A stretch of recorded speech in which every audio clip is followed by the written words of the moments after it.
আপনারা জানেন দীর্ঘ বিরতির পর অনুষ্ঠিত হতে যাচ্ছে ঢাকা বিশ্ববিদ্যালয় ছাত্র সংসদ নির্বাচন ডাকসু। পরিবর্তিত পরিস্থিতিতে এই নির্বাচনটা বেশ গুরুত্বপূর্ণ এবং একই সঙ্গে আলোচনার কেন্দ্রবিন্দু। তো একদম শেষ মুহূর্তে এখন এই সময় সেই নির্বাচনী প্রচার পক্ষে বিপক্ষে এবং যেসব বিষয় নিয়ে বিতর্ক রয়েছে সে বিষয়ে কথা বলতে আজ আমাদের স্টুডিওতে উপস্থিত নির্বাচনের প্রার্থী শাহিন বিশ্বাস এবং মোহাম্মদ সাব্বির হোসেন। আপনাদেরকে স্বাগত আমাদের স্টুডিওতে। প্রথমে আমরা একটু শাহিন এবং সাব্বিরের কাছ থেকে আলাদা আলাদাভাবে পরিচয়গুলো জানতে চাই, কোন পদে দাঁড়িয়েছেন, একই সঙ্গে এটাও জানতে চাই কেন শিক্ষার্থীরা আপনাদেরকে ভোট দেবেন। প্রথমে শাহিন। ধন্যবাদ। আমি শাহিন বিশ্বাস। আমি আসন্ন ডাকসু নির্বাচনে কেন্দ্রীয় সদস্য পদে প্রতিদ্বন্দ্বিতা করছি, স্বতন্ত্রভাবে, কোনো প্যানেলের সাথে নাই, এককভাবে করতেছি।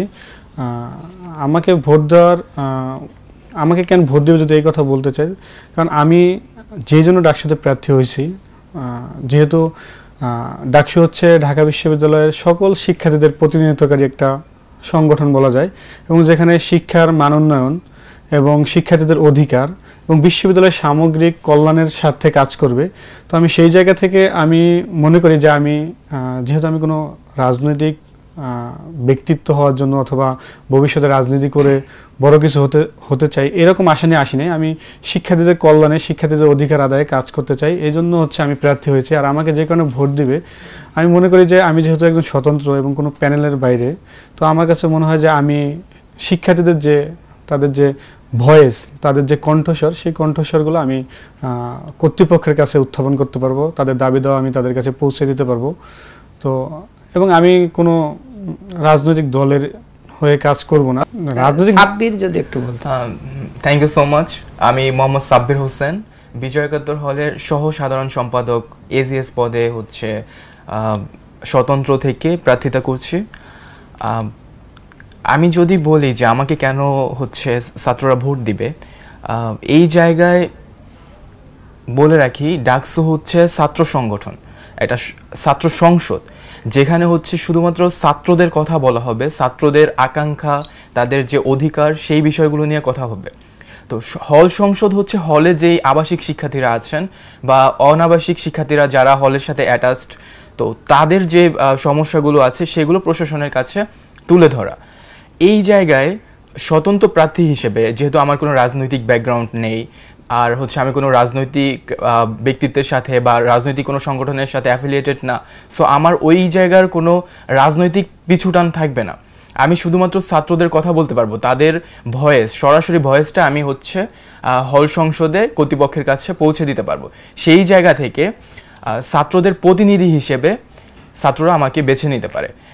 তাদের প্রতিনিধি হিসেবে আমি অন্য কোনো দল বা অন্য কোনো প্যানেলের বা অন্য কোনো গোষ্ঠীর প্রতিনিধি হব না।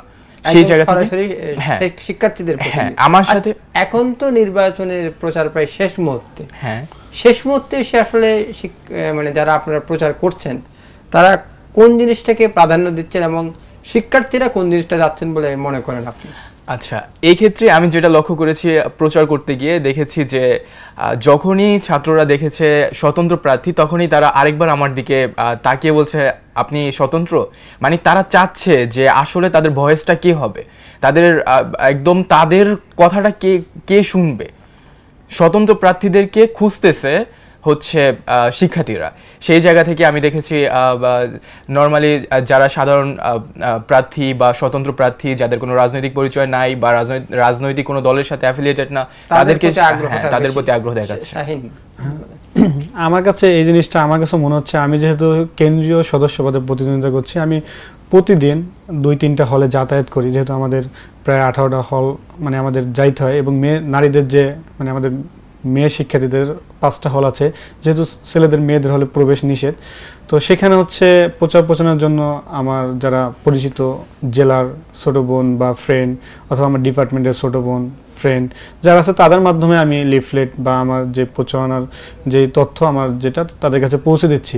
এবং আমি যখন বিভিন্ন হলগুলোতে যাই, তখন হচ্ছে আমি যখন বলি যে ভাই আমার কোনো প্যানেল নেই, আমি একদম স্বতন্ত্র, তো তখন তাদের মধ্যে একটা অন্যরকম আগ্রহ উদ্দীপনা দেখছি যে তারা বলতেছে যে আমরা স্বতন্ত্রকে মানে তাদের পছন্দের লিস্টে ফার্স্টে থাকবে। তো সেই জায়গা থেকে মনে হচ্ছে যে স্বতন্ত্র এবং কোনো প্যানেল নাই, যদিও এটা অনেক চ্যালেঞ্জিং, কারণ হচ্ছে সেলফ ফান্ডিং থেকে আমি নির্বাচন করতেছি। আর আরেকটা হচ্ছে যেহেতু প্যানেল থাকলে একজনের প্রচারণা 28 জনে করে দিচ্ছে বা প্যানেলে সবাই করে দিচ্ছে, তো আমার প্রচারণা হচ্ছে আমার ক্লোজ যারা। এখানে আপনি জেলার কথা বলছেন, তাহলে কি এই নির্বাচনে জেলা একটা ভূমিকা রাখবে যে আমি কোন জেলার মানুষ? না না না, সেটা আমি বলি না, জেলার ভূমিকা এখানে মুখ্য না। এখানে আপনি বলেন না, বলতে রাখবে কিনা বা আপনার কি মনে হয়? সেটা হচ্ছে আমার কাছে জেলার ভূমিকা থাকতে পারে, হয়তো দলমত নির্বিশেষে যে অঞ্চলের যে জেলার, সে হয়তো তার জেলার সাপোর্টটা দিবে বা পাবে। কিন্তু যখন আমি কোনো মেয়ে শিক্ষার্থী বা আমার কোনো বোনের কনভিন্স বা আমি তাদেরকে মানে আমার প্রচারণার জন্য বলবো, তখন আমি কিন্তু তাদের যে আমার সবচেয়ে ক্লোজ বা যার সাথে আমার ভালো সম্পর্ক তাকেই বলতে পারবো, আমি কিন্তু আননোন কাউকে বলতে পারবো না। তো সেই ক্ষেত্রে আমার ডিপার্টমেন্ট আর আমার তো জেলা একটা সহায়ক ভূমিকা রাখে। কিন্তু এই ক্ষেত্রে যে আমাকে যে আমার জেলা মানুষের সবাই ভোট দিবে, অন্য জেলার ভোট দিবেন, এটা কখনো না। যেহেতু এখানে জেলা কোনো মুখ্য না, এখানে 39,000 শিক্ষার্থীর প্রতিনিধি হওয়ার জন্য আসছি।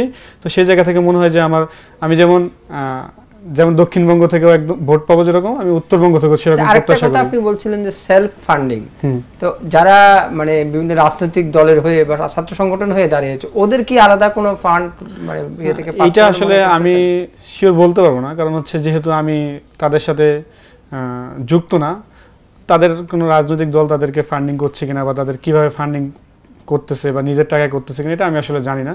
আমারটা আমি জানি, সেটা হচ্ছে আমি কারো থেকে কোনো টাকা পয়সা নিচ্ছি না, আমি আমার যতটুকু পারি ততটুকু দিয়ে আমি আমার প্রচারণা করতেছি। সাব্বির, আপনি এই যে ভোট তো আর বেশি দিন নেই, তো স্বচ্ছতা, নিরপেক্ষতা এগুলো নিয়ে কি ধরনের চ্যালেঞ্জ দেখতেছেন? এই ক্ষেত্রে স্বচ্ছতা বা নিরপেক্ষতার যে জায়গাটা, সেখানে আমার কাছে প্রশাসন থেকে মনে হচ্ছে পুরোপুরি নিরপেক্ষ আছে। আর শিক্ষার্থীদের সাইড থেকে যেটা দেখছি সেটাও মোটামুটি ঠিক আছে, এখানে কোনো অস্বচ্ছতার কিছু আমি দেখছি না আসলে। প্রশাসনের ভূমিকা?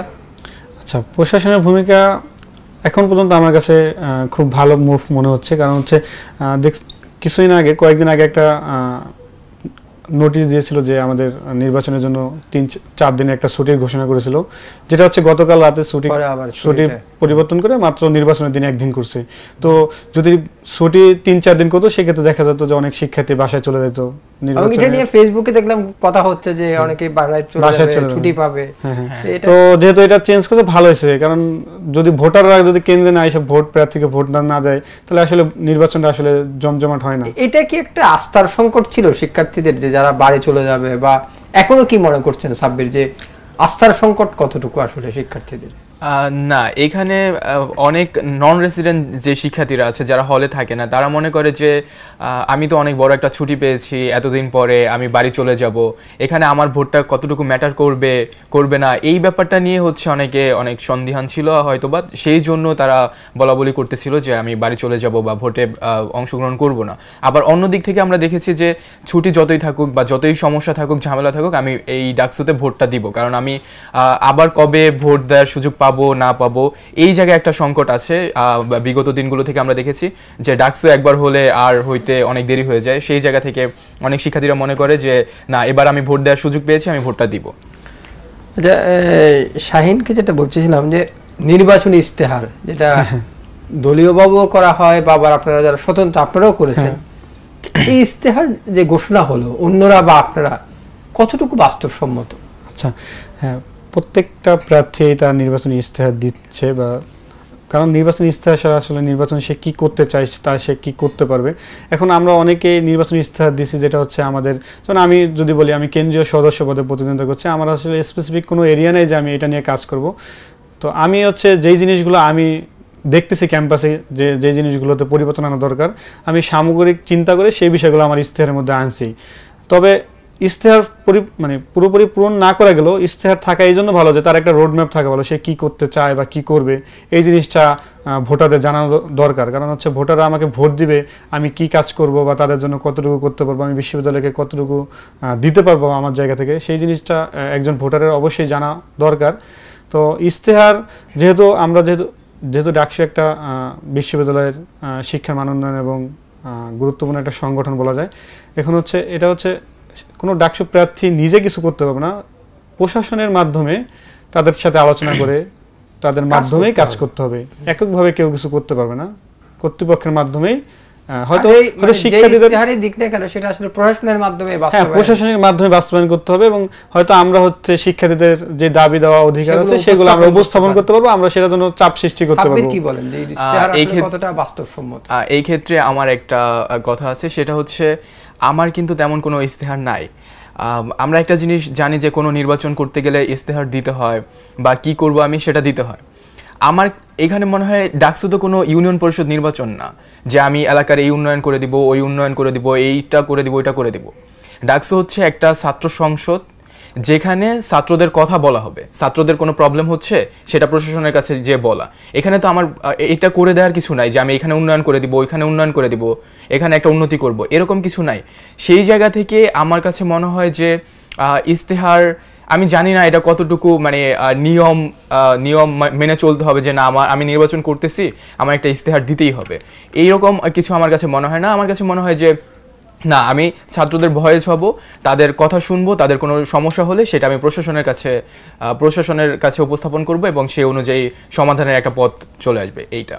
তবে আমার দুইটা মেইন ফোকাস আছে আমার হলে, বিজয় একাত্তর হলে। সেটা হচ্ছে ছাত্রদের মেন্টাল হেলথ নিয়ে কাজ করা প্রাথমিক পর্যায়ে। পিএফ, আমি সাইকোলজি স্টুডেন্ট, ঢাকার জন্য পিএফ এ একটা ট্রেনিং এর ব্যবস্থা করব। সেটা হচ্ছে সব শিক্ষার্থীদেরকে ওই পিএফ এর ট্রেনিং এর আওতায় নিয়ে আসবো। সেটা যদি আমি হল সংসদে নির্বাচিত হই তখন আমার জন্য সহজ হয়ে যাবে ব্যাপারটা, আর যদি নাও হই যারা হবে তাদের সাথে সমন্বয় করে কাজটা করার ট্রাই করব। আরেকটা হচ্ছে আমাদের বিশ্ববিদ্যালয়ে দেখবেন খাবারের অনেক সমস্যা, খাবারের মান খুবই খারাপ, এটা আমরা সবাই জানি। আমাদের হলের যে ক্যান্টিন আছে সেখানে ডালকে বলা হয় থাইল্যান্ডের স্যুপ। তো এই ব্যাপারগুলো নিয়ে আমরা অনেকদিন ধরে প্রতিটি বিশ্ববিদ্যালয়ের একই অবস্থা।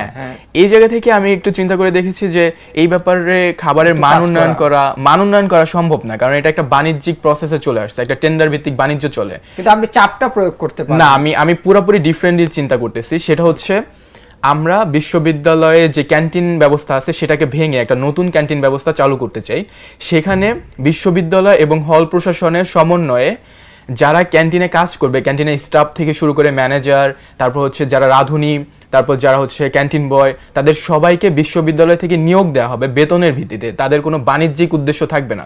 মাস শেষে তারা বেতন নিবে এবং জবাবদিহিতা দিবে খাবার কেন খারাপ হলো, এবং বিশ্ববিদ্যালয় এবং হল কর্তৃপক্ষ থেকে নির্ধারিত ফুড আইটেম থাকবে এবং কি কি মান কেমন হবে সেই জিনিসগুলো ছাত্ররা যেভাবে চায় সেই অনুযায়ী বিশ্ববিদ্যালয়ের এবং হল প্রশাসন সেটা ফিক্সড করে দিবে।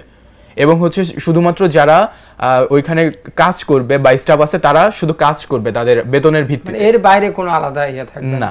না, এখানে কোনো বাণিজ্যিক উদ্দেশ্য থাকবে না, যার কারণে খাবারের মান খারাপ হওয়ার কোনো চান্স নেই, প্রাধান্য দেওয়া হবে। হ্যাঁ, আচ্ছা, আরেকটা বিষয় আমরা হচ্ছে গত 7 দিনের কথাই যদি বলি, যে ডাকসু নির্বাচন হচ্ছে হবে না, রিট নানা বিষয়, এবং উপাচার্য মহোদয় বললেন যে কোনো বাধা আসুক না কেন তারা নির্বাচন করবে।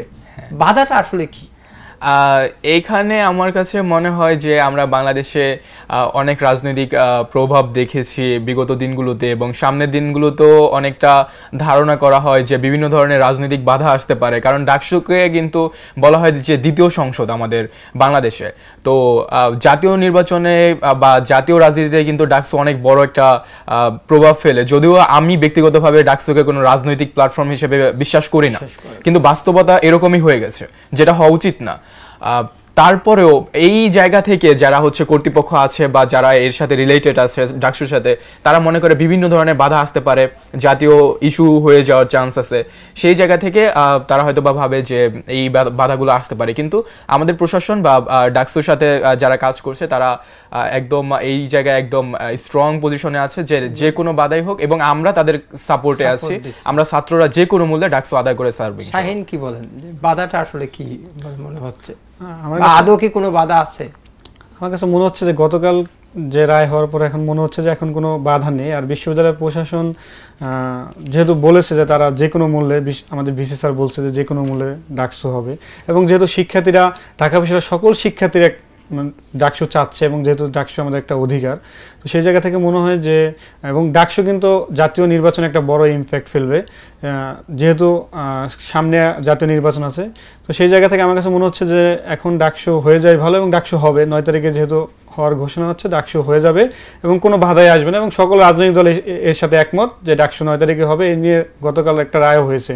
আচ্ছা, আমার একটা ওই সম্পূরক প্রশ্ন ছিল, যেটার উত্তর আপনি অলরেডি বলেছেন, যে এই নির্বাচন জাতীয় নির্বাচনেও প্রভাব ফেলবে, এটা আপনি মনে করেন? হ্যাঁ, আমরা দেখেছি ডাকসু যতবারই হয়েছে বা ডাকসুর যারা নেতৃত্বে এসেছে তারা কিন্তু পরবর্তীতে বিভিন্ন জাতীয় রাজনীতির সাথে সম্পৃক্ত হয়েছে।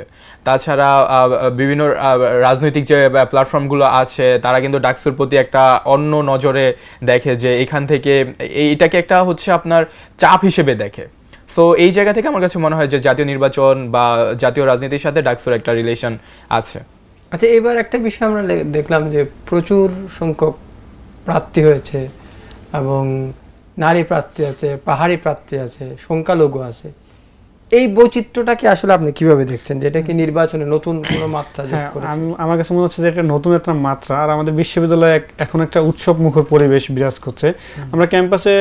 আমি ক্যাম্পাসে প্রায় 4 বছর হয়ে গেছে আসছি, ফার্স্ট ইয়ার থেকে এই পর্যন্ত।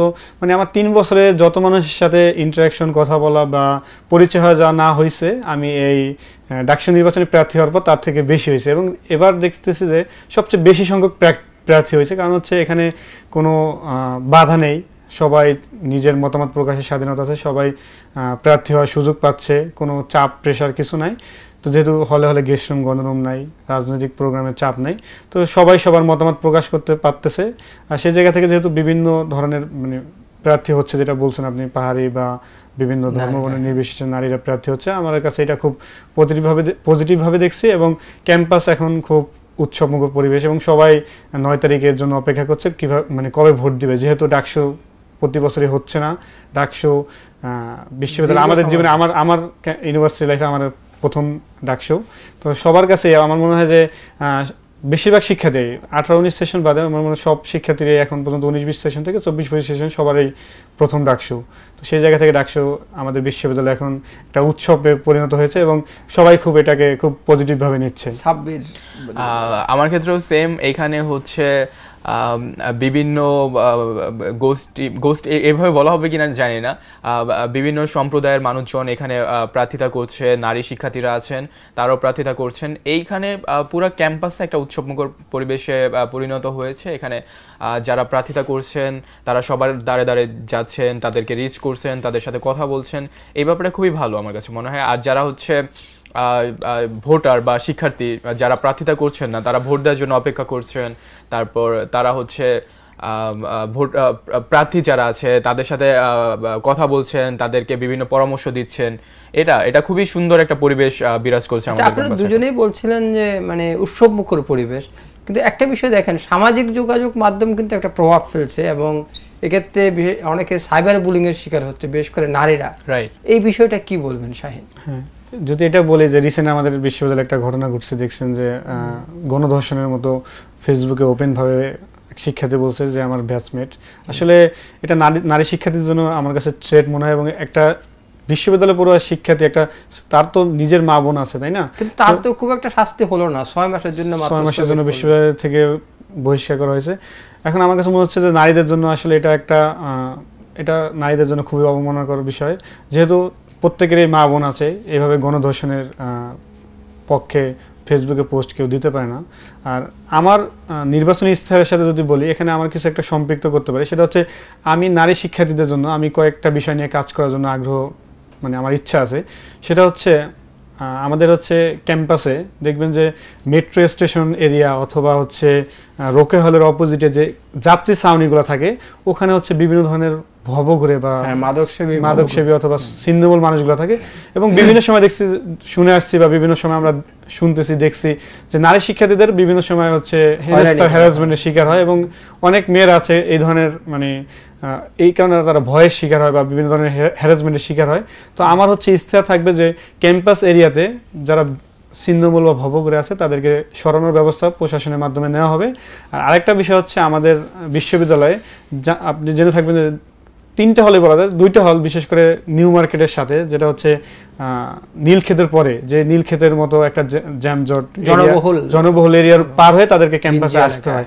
তো সেখানে হচ্ছে দুইটা মেয়েদের হল, এবং সেখানে হচ্ছে তাদের পর্যাপ্ত নিরাপত্তার ব্যবস্থা নেই, এবং তাদের প্রতিদিন ক্লাসের জন্য এখানে আসতে হয়, এবং এখানে আসার জন্য তাদেরকে বিভিন্ন ধরনের সমস্যার সম্মুখীন হয়। সেটা হচ্ছে আমাকে বঙ্গমাতা এবং কুয়েত মৈত্রী হল থেকে আমাকে আমার নারী মানে ব্যাচমেট বা আমার বন্ধুরা বলছে, আমাকে সরাসরি বলছে যে আমি যদি নির্বাচিত হই, মানে আমি যখন তাদের হলে প্রচারণায় গেছি, তখন আমাকে হল গেটে গেছি, তখন আমাকে বলছে যে তাদের কিছু সমস্যার কথা আমাকে বলছে, যে এই জিনিসটা আমি প্রশাসনের কাছে কতটুকু পৌঁছাতে পারবো। আমাকে প্রথমত বলছে যে তাদেরকে যে যাতায়াতের জন্য বাস দেওয়া হয়, সেই বাসে হচ্ছে পর্যাপ্ত জায়গা নেই, বাসে হচ্ছে খুবই ভঙ্গুর ধরনের বাস, যেখানে হচ্ছে তারা বাস হচ্ছে মানে অনেক আগের বাস, পুরাতন বাস, তারা ঠিকমতো বসতে পারতেছে না বাসে, বা অনেকে সিট পাচ্ছে না, দাঁড়া যাইতে হচ্ছে।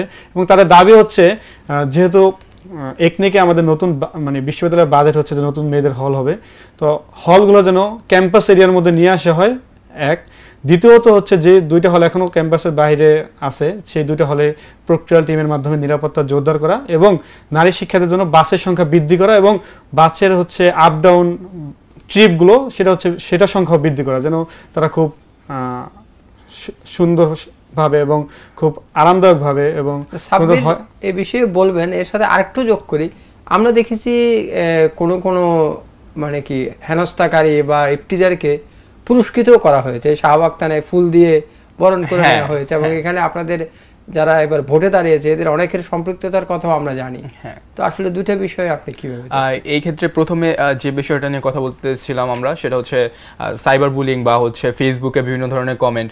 এই জায়গাটাতে আমি যেটা বলতে চাই সেটা হচ্ছে আমরা কিন্তু দেখেছি বট অ্যাটাক, ঠিক আছে, মানে বিভিন্ন নামে ফেসবুক পেজ বা অ্যাকাউন্ট খুলে বিভিন্ন ধরনের নোংরা কমেন্ট করা হয় নারী শিক্ষার্থীদেরকে। আমরা দেখেছি এখানে রেসিজমের মতো ব্যাপারটা নিয়ে আসছে, গণধর্ষণের মতো যে ব্যাপারটা নিয়ে আসছে। এই ধরনের কাজকর্ম যারা করে তাদের ব্যাপারে জিরো টলারেন্স থাকা উচিত, এবং হচ্ছে পুরো আইন অনুযায়ী বিশ্ববিদ্যালয়ের যে প্রশাসনিক যে ব্যবস্থা আছে সেই ব্যবস্থাগুলো নিয়ে তাদেরকে নির্মূল করা উচিত। কারণ এটা শুধুমাত্র ডাকসুর ব্যাপার না, আমরা কিন্তু ডাকসুর আগেও এই ধরনের কাজকর্ম দেখেছি। একটা নির্দিষ্ট গোষ্ঠী কিন্তু এই ব্যাপারটাতে খুবই সরব, এবং তারা এই ব্যাপারটা খুবই টেকনিক্যালি কন্ট্রোল করে। তাদের কিন্তু খুব ভালো একটা ফোর্স এখানে কাজ করে, তারা কিন্তু অনেক আগে থেকে এই জিনিসটা বিল্ড করে আসছে। আমি তাদের নাম বলতে চাই না, তারা খুব টেকনিক্যালি এই ব্যাপারটা কন্ট্রোল করে আসছে।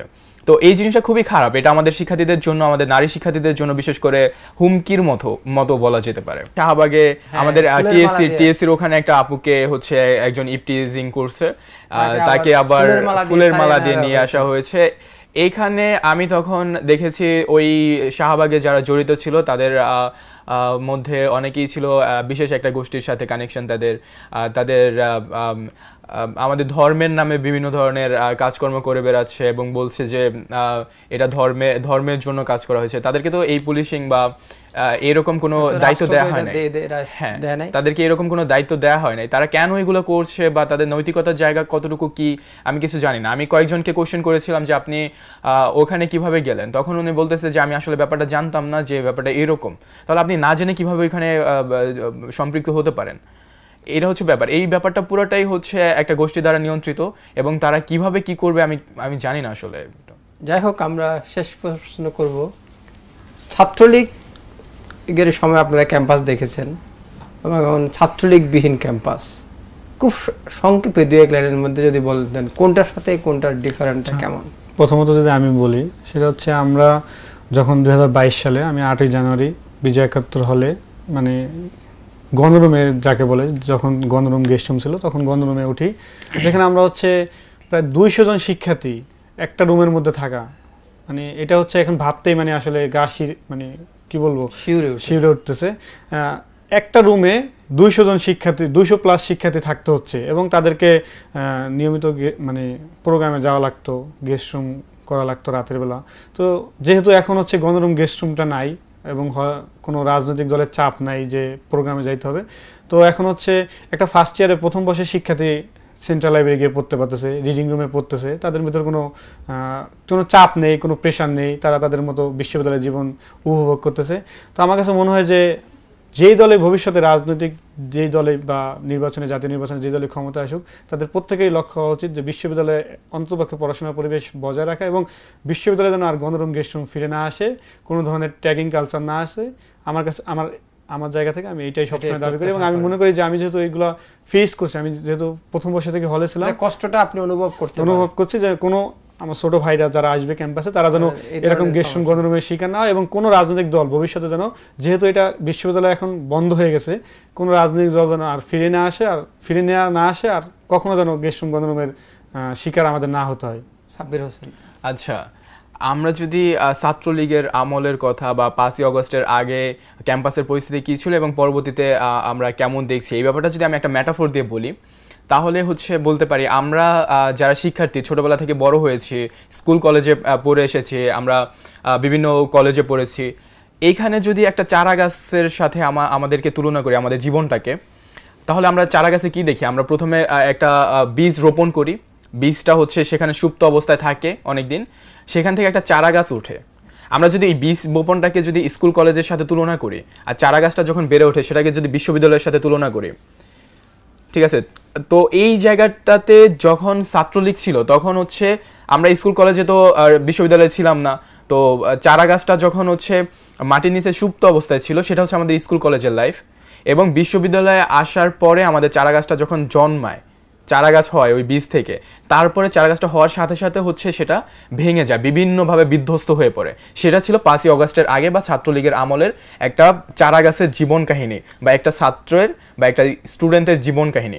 আর বর্তমানে যে অবস্থা আছে সেখানে আমরা বলতে পারি আমরা খুবই ভালো আছি, এখানে আমাদের ওই রকম কোনো বিধ্বস্ত পরিস্থিতির শিকার হতে চায় না। ভাই যেটা বললো যে গণরুম গেস্ট রুম, এগুলো আমি খুব ফেস করছি।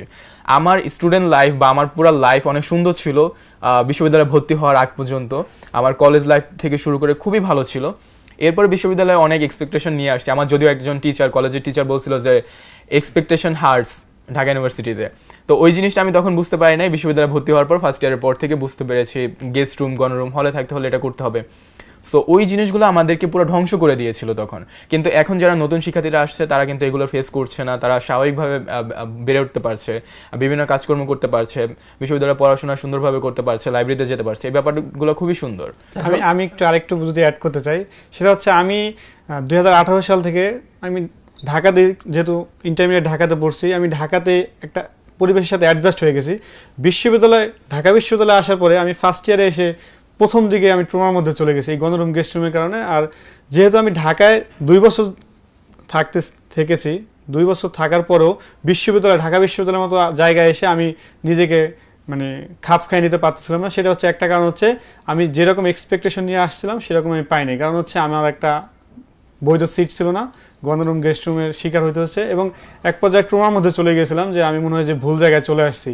তো সেই জায়গা থেকে এখন আমরা বিশ্ববিদ্যালয়ের পরিবেশ খুব ভালো অবস্থানে আছে এবং এই ধারাবাহিকতা বজায় থাকলে আমি মনে করি যে বিশ্ববিদ্যালয়ের সর্বোপরি শিক্ষার মান উন্নয়ন, ছাত্র শিক্ষার্থীদের অধিকার সবকিছু ঠিক থাকবে এবং এই ধারাবাহিকতা অব্যাহত থাকবে। আপনাদের দুজনের জন্যই শুভকামনা, আপনারা নিজ নিজ পদে জয়ী হন। আর আমাদের অনুষ্ঠানে আসার জন্য আপনাদেরকে ধন্যবাদ জানাচ্ছি। দীর্ঘ বিরতির পর যে ডাকসু নির্বাচন অনুষ্ঠিত হতে যাচ্ছে, যেটা আস্থার প্রতীক, সাধারণ শিক্ষার্থীদের চাওয়া পাওয়ার সাথে যাতে সংগতিপূর্ণ হয় এবং উৎসবমুখর হয়ে ওঠে, এই প্রত্যাশা আমাদের থাকলো।